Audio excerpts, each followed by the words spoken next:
네, 반갑습니다. 이번 시간에는 소아 호흡기랑 면역 질환 말씀드리겠습니다. 자, 일단 소아라고 해도 호흡기 질환이 특별한 질환이 잘 안 나와요. 그래서 보통은 이제 뭐 폐렴이나 아니면은 뒤에 이비인후과에서 하겠지만 부비동염 이쪽 성인에서도 나올 수 있는 그런 질환으로 대부분 문제가 출제되고요.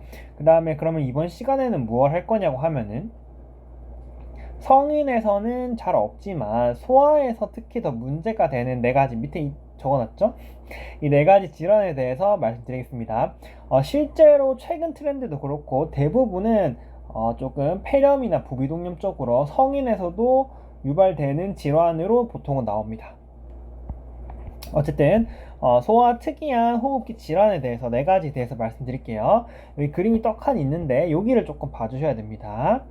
자, 여기 이쪽 부분을 우리 보컬 코드가 있는 이쪽 부분을 우리가 후두라고 보통 부르잖아요. 얘가 이제 여기 부분을 후두라고 부르고, 그 다음에 에피글로티스, 여기 위에 여기 이 후두를 열고 닫아주는 이 입구, 요거를 우리가 입구다 이래서 후두개라고 부릅니다. 덮개라는 거죠.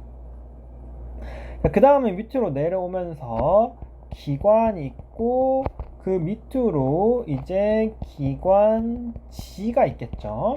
그 다음에 거기서 더 착착착착착 이렇게 나누면은 우리가 이거를 세기관지다 이렇게 부릅니다. 그죠?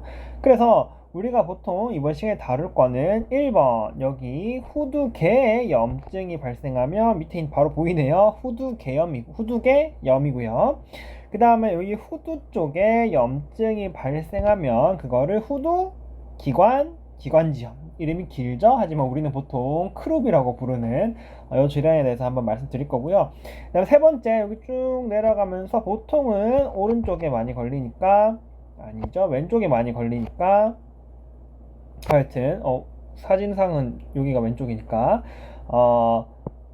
기존의 이물을 말씀드리고요. 마지막으로 여기 세기관지에 염증이 발생하면 세기관지염 이렇게 해가지고 총 4가지의 문제에 대해서 말씀드릴 건데요. 시험에 뭐 그렇게 많이 출제되지는 않고요. 굳이 많이 출제가 되는 거 얘가 이제 세기관지염이 가장 중요합니다. 나머지 3개 다 합친 것보다도 얘가 문제가 더 많이 나오는 것 같아요. 그래서 여기에 대해서 한번 들어봐 주시면 좋겠다. 자, 일단 하나씩 할게요.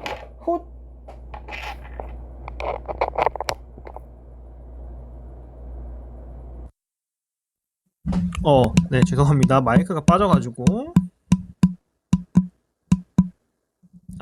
네.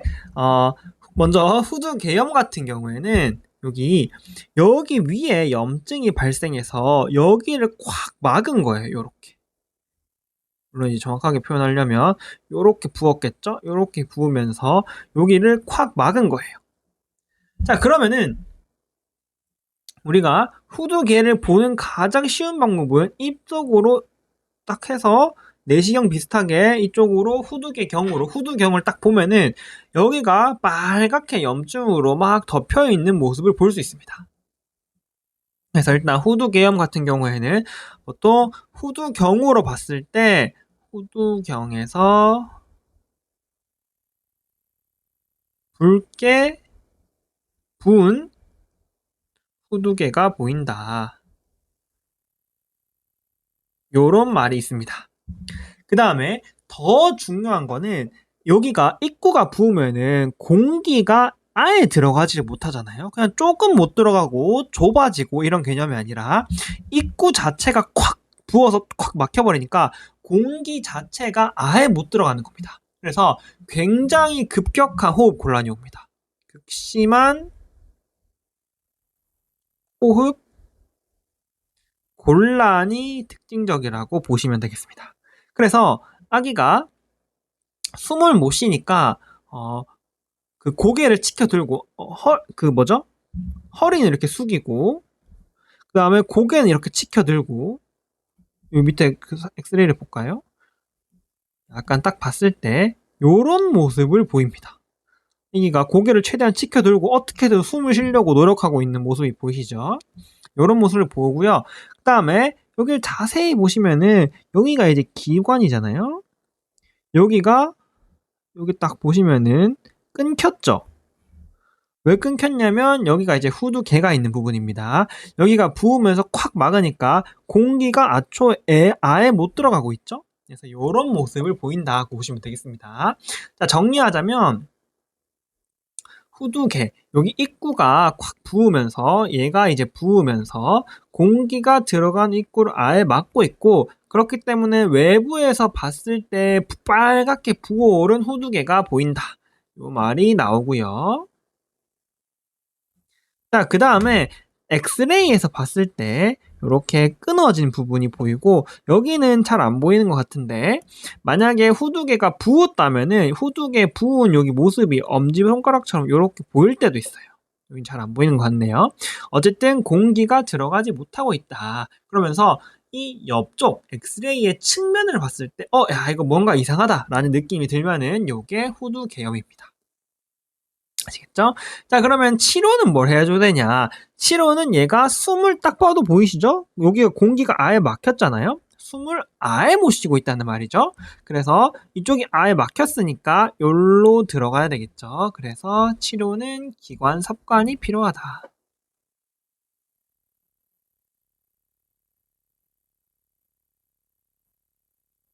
이렇게 보시면 되겠습니다.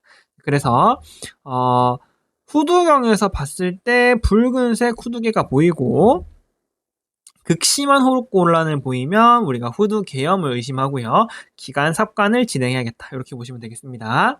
자, 그러면은 우리가 보통 크룹이라고 불리는 후두기관 기관점은 뭐냐? 그러면 이제 이런 거죠.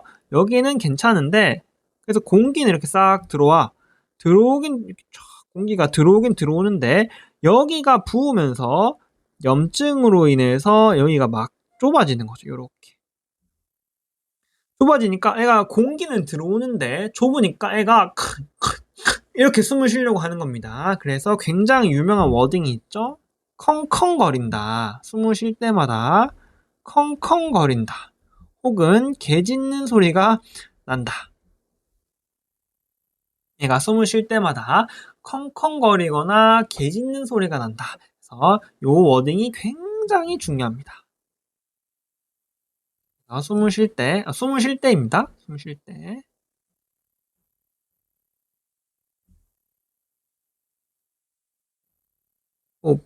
호흡 시 컹컹거리고 개 짖는 소리가 난다. 그 다음에 얘는 보통 정면 엑스레이가 주어지는데요. 정면에서 딱 봤을 때 요런 모습을 보입니다. 여기 보이시나요? 이렇게 잘 가다가 여기가 지금 굉장히 좁아져 있는 모습이 보이시죠? 이렇게 후두가 굉장히 좁아져 있는 모습을 보인다. 그래서 컹컹거리는 개 짖는 소리가 나면서 그 다음에 이쪽이 기도 입구 쪽이 굉장히 좁아져 있으면 입구 쪽이 아니죠. 그 후두의 후두 하부 쪽이 굉장히 좁아져 있는 모습을 보이면 우리는 이거 크룹이구나. 기관지와 후두와 기관지염이구나. 이렇게 보시면 되겠습니다. 자, 치료 같은 경우에는 얘가 염증으로 인해서 좌우가 부어오르면서 기관이 좁아지는 게 이제 문제거든요. 그러니까 이제 염증을 낮춰주기 위한 스테로이드를 투여하면 되는데요. 그러니까 보통 우리가 덱사는 IM으로 쓰고 그 다음에 부대소니드는 이제 흡인입니다. 여기까지도 조금 알고 계셔야 되고요. 문제에서 구분해서 문제를 내더라고요. 이거 조금 아셔야 되고요. 그 다음에 얘가 만약에 초응급이야. 그래서 뭐 스테로이드로 염증을 낮추고 이러는 것보다 일단 지금 당장 기도를 열어야겠어. 그러면은 에피네프린을 흡인할 수 있습니다.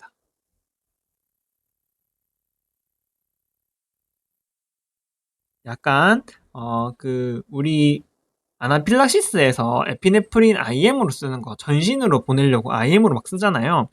비슷한 효과인데 얘는 지금 목 쪽에만 지금 좁아져 있으니까 목 쪽만 나오면 돼서 흡인한다. 이렇게 생각하시면 되겠습니다. 그래서 메인 치료는 스테로이드다. 보시면 되고요. 그 다음에 완전 중증이면 에피네프린 흡인으로 지금 당장 애를 살려야 될 수도 있겠다. 이렇게 보시면 되겠습니다. 자, 기도내임물 같은 경우에는 보통 주요 원인이 땅콩입니다. 그래서 음식을 먹다가 혹은 뭐 간식, 견과류 섭취 중 갑자기 기침을 하고 호흡 곤란이 있다. 요런 말이 보통 나옵니다. 그래서 아기가 갑자기 기침을 하면서 호흡 곤란, 숨을 못 쉰다. 이렇게 하면 우리가 가장 먼저 떠오르는 거는 뭐야, 뭐가 막혔나? 라고 생각하시면 되고요. 그 다음에 얘도 엑스레이가 주어집니다.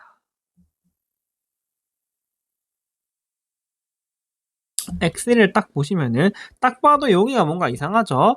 이거 뭐야? 이거 기흉인가? 라고 보시면 기흉은 아닙니다. 왜냐하면 여기 기관지의 모습 여기 삭실금 여기 보이죠? 혈관 음영이 아예 안 보여야 기흉이고요. 얘는 보이는데 그냥 폐 안에 공기가 많이 차 있는 거야.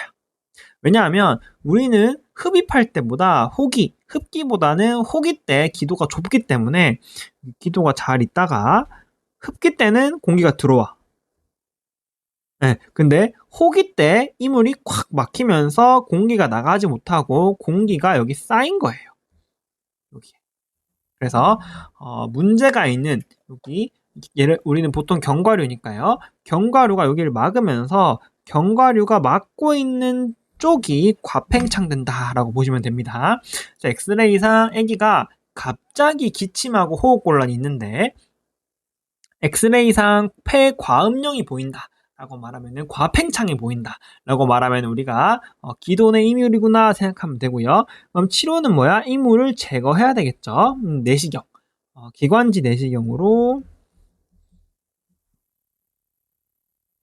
이물을 확인하고 바로 제거하면 되겠다. 기관지 내시경이라고 보시면 됩니다. 자, 그 다음에 아까 제가 말씀드렸죠? 가장 중요한 게 뭐다? 바로 세기관지염이다. 세 개를 합친 것보다 문제가 한 2배는 나오는 것 같아요. 그래서 얘가 가장 중요하다라고 보시면 됩니다. 자, 얘의 핵심은 뭐냐면 여기 세기관지에 염증이 발생했으니까 공기가 잘 못 들어오죠. 그리고 아까 말씀드렸지만 공기는 들어오는 것보다 나가는 게 더 힘들어요. 그렇기 때문에 호기에서 색색거림이 발생할 수 있다. 이 색색거림, 천명이 발생할 수 있다.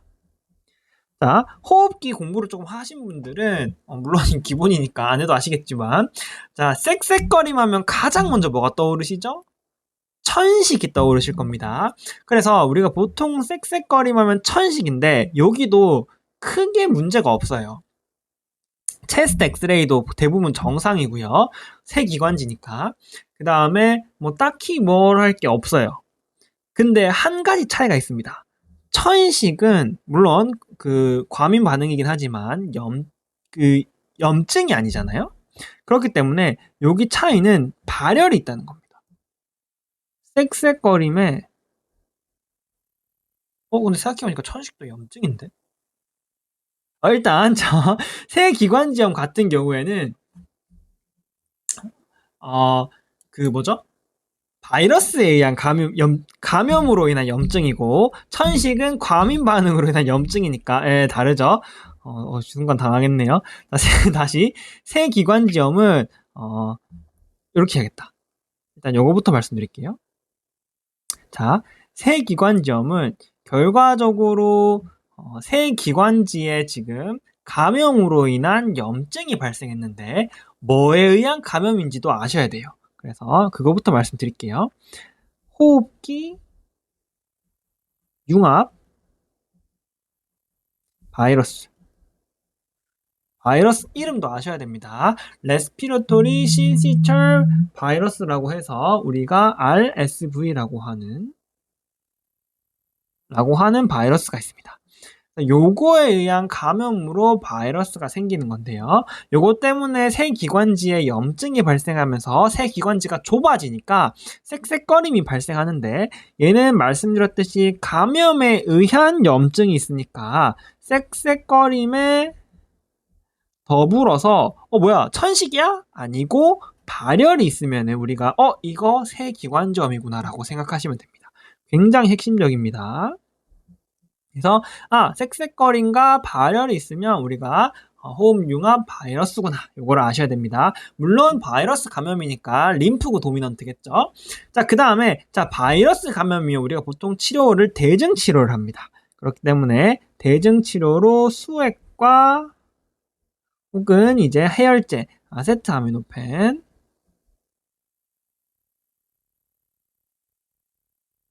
같은 거를 써볼 수 있는 거고요. 자, 그 다음에 한 가지 더 아셔야 되는 게, 요 새 기관지염 같은 경우에는 어쨌든 염증 반응을 일으키잖아요. 그래서 호흡기나 이런 고위험군에서 예방을 위해서 예방 접종이 접종은 아니네요. 예방을 위해서 팔리비주맙을 근주할 수 있습니다. 이것도 아셔야 됩니다. 그래서 치료는 그냥 대증치료인데 예방을 팔리미주맙이라는 걸로 할 수 있다. 왜? 호흡기 융합 바이러스 때문이다. 이렇게 아시면 됩니다. 자, 그래서 다른 것들은 그냥 대충 특이한 이런 거, 약간 애가 숨을 아예 못 쉬고 붉게 불고 후두개가 보여. 그러면은 후두개염이네, 기관삽관 하시면 되고요.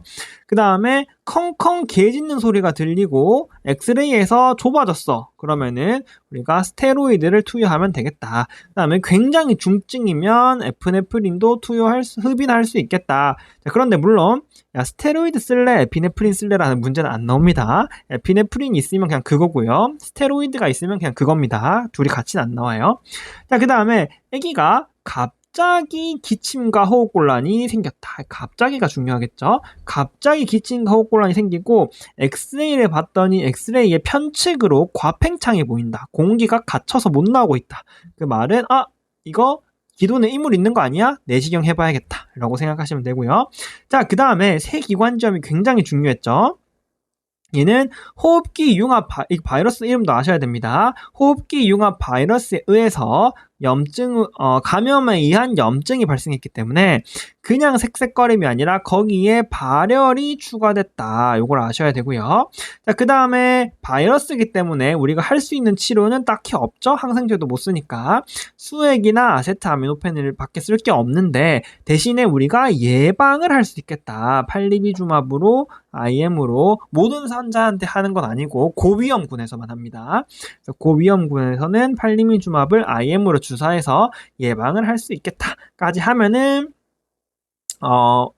그 소아호흡기고요. 말씀드렸다시피 여기 소아호흡기는 새 기관지염을 제외하고는 그렇게 문제가 많이 나오지 않습니다. 폐렴이나 이쪽이 오히려 더 많이 나와요. 그 다음에 이제 뒤에 그 면역 질환에 대해서 먼저 결체 조직부터 할게요. 이제 성인으로 따지면 이제 류마티스에 해당하는 파트죠. 여기는 진짜 쉽습니다. 걱정 안 하셔도 돼요. 여기는 진짜 쉬운 게 하나씩 볼게요. 자, 소아 특발성 관절염 같은 경우에는 주베나일 이디오패틱 알스라이티스, 그래서 JIA라고도 많이 부르는데요. 얘는 딴 거 필요 없습니다. 그냥 소아에서 약간 류마티스 관절염 같은 느낌이 막 나요. 그래서 예를 들어서 막 조조 광직이 있고 막 이런 거. 일단은 6주 이상 지속되는 관절염. 관절통이라고 할게요. 관절통이 있으면 그냥 무조건 이겁니다. DDX 할 게 없어요. 소아에서 관절통 있다? 6주 이상 지속되는 관절통이 CC다? 그러면은 무조건 소화기 특발성 관절염입니다. 딴 거 없습니다. 요걸 하시면 되는데 성인과 조금 다른 거는 이제 류마티스 같은 조조 강직이 동반될 수 있는데요. 얘 같은 경우에는 서브 타입이 있기 때문에 류마티스 팩터 RF가 있을 수도 있고 없을 수도 있습니다. 크게 상관없습니다. 뭐 있으면 뭐가 없으면 뭐가 없어요. 그냥 무조건 6주 이상 지속되는 관절통이면 소화기 특발성 관절염이다 라고 생각하시면 됩니다. 자, 치료 같은 경우에는 성인이면 OA이면은 엔세이드, RA이면은 메토트렉세이트 이쪽으로 가잖아요. 그런 거 없이 소화하면은 기본적으로 증상을 엔세이드로 조절합니다. 그래서 얘가 이 관절통이 언제까지 갈지를 잘 모르고 원인도 잘 몰라요. 그렇기 때문에 보통은 사라지기 때문에 그냥 엔세이드로 통증만 조절해준다. 이렇게 생각하시면 됩니다. 원래 엔세이드는 질환의 경과를 막아주는 약이 아니잖아요. 그래서 엔세이드로 통증을 조절해준다라고 생각하시고요. 조절을 하고 있는데 견뎌내고 있어. 근데 질병이 계속 지속되네? 그러면은 지속되는 통증에는 어쩔 수 없이 메토트렉세이트를 쓴다. 이렇게 보시면 되겠다. 기본적으로는 엔세이드고 지속되면 메토트렉세이트다. 이렇게 보시면 됩니다. 소화 관절염은 딴 거 없습니다. 자, 헤노우신라인 자반병 같은 경우에는 우리 신장에서 IgA 네프로패시 기억나시죠? 그래서 IgA 신장병과 똑같은 질환이에요. 그래서 오히려 IgAN 같은 경우에는 이 면역 복합체가 신장 국한되어 침착됐다고 보시면 되죠. 자, 근데 헤노우신라인 자반병 같은 경우에는 헤노우신라인 자반병 같은 경우에는 그냥 전신 침착이라고 보시면 됩니다. 그래서 복부 쪽으로 침착하면은 복부 통증이 있을 수도 있고요. 뭐 피부에 침착하면 이렇게 자반증, 그다음에 뭐 관절에 침착하면 관절통도 있을 수 있고요. 그런 것입니다. 그러면 우리가 어떻게 구분하냐? 자, 간단한데 뭐냐면요. 자반병이 일단 CC잖아요. 이름이 자반병이니까 반점이라고 하지 말고 자반이라고 할게요. 자반이 피부 자반이 있으면서 플러스 혈뇨가 있으면은 유관적일 수도 있고 아닐 수도 있습니다. 피부 자반과 동불어 혈뇨가 있으면 우리가 헤노우신라인 자반병이다라고 생각하시면 됩니다. 혹은 혈뇨가 없다면은 복통, 장관을 침범하면서 이제 복통이 있는 거죠. 그래서 피부 자반 플러스 다른 장기에 어떤 손상이 있으면 헤노우신라인 자반병이구나라고 생각하시면 됩니다. 그냥 IgA가 어디 침착하냐에 따라서 증상이 달라지는 거예요. 신장에만 침착돼 있으면 우리가 IgAN이라고 불렀죠. 얘는 피부를 침범했기 때문에 이름이 헤노우신라인 자반병이 된 거고요. 그 다음에 이 피부 자반에 더불어서 원래 임상에서는 피부에만 침범할 수도 있겠지. 하지만 그러면은 우리가 문제를 못 푸니까 무조건 혈뇨와 복통을 같이 줍니다. 그렇게 하시면 되고요. 요거는 소아에서 호발하는 질환이기 때문에 소아의 경우에는 임상적으로 진단합니다. 그래서 소아는 추가 검사를 하지 않습니다. 바로 진단이에요. 그 다음에 치료는 경과 관찰합니다. 그냥 어차피 자연 호전됩니다. 그렇기 때문에 경과 관찰하면 된다. 만약에 성인에서 발생했다면 성인은 워낙 이게 드물기 때문에 정확한 진단을 위해서 피부 생검을 진행합니다. 그래서 얘가 진짜 헤노우신라인 맞아 하고 IgA가 침착되어 있는지 피부 생검을 진행해서 검사를 하겠다.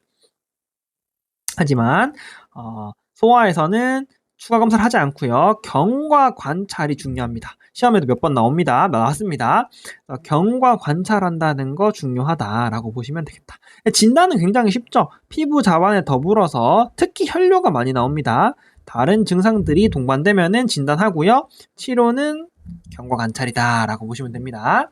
자, 가와사키병은 원인을 알 수 없는 전신 혈관염입니다. 전신 혈관염이니까 특히 아기들이 걸리잖아요. 아기들의 혈관이 워낙 약하기 때문에 혈관에 염증과 부종이 생기면서 전신에 있는 혈관이 다 빨개져요. 그래서 일단은 염증이니까 전신의 염증이잖아요. 그러니까 5일 이상 지속되는 발열. 요게 이제 핵심입니다.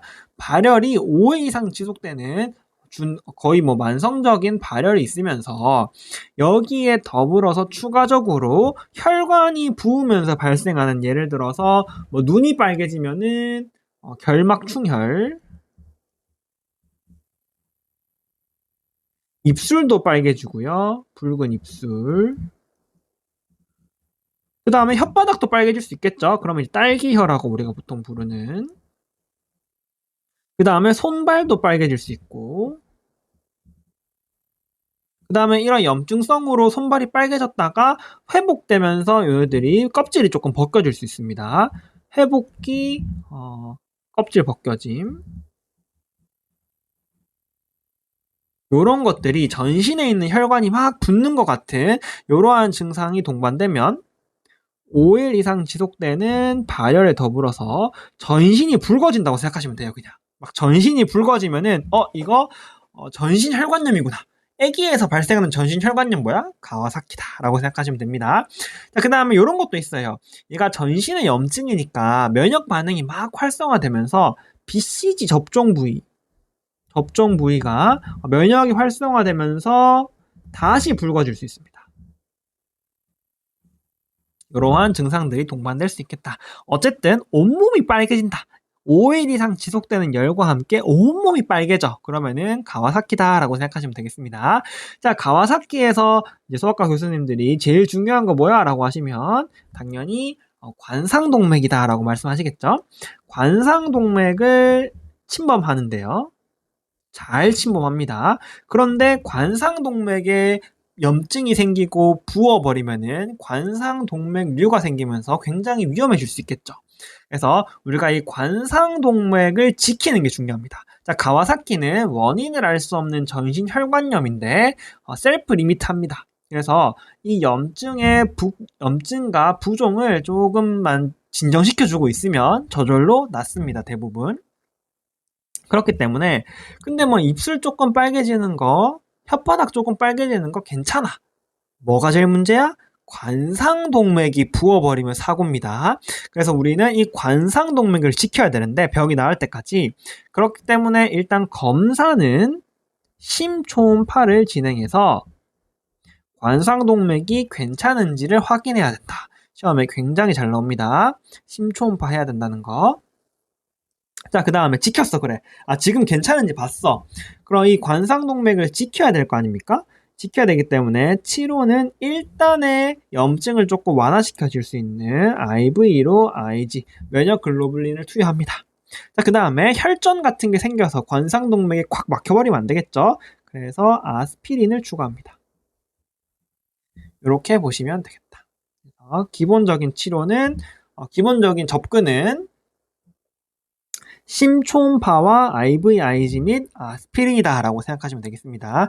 자, 그런데 애가 지금 IVIG에 반응을 안 해. 얘를 넣었는데도 회복이 안 돼.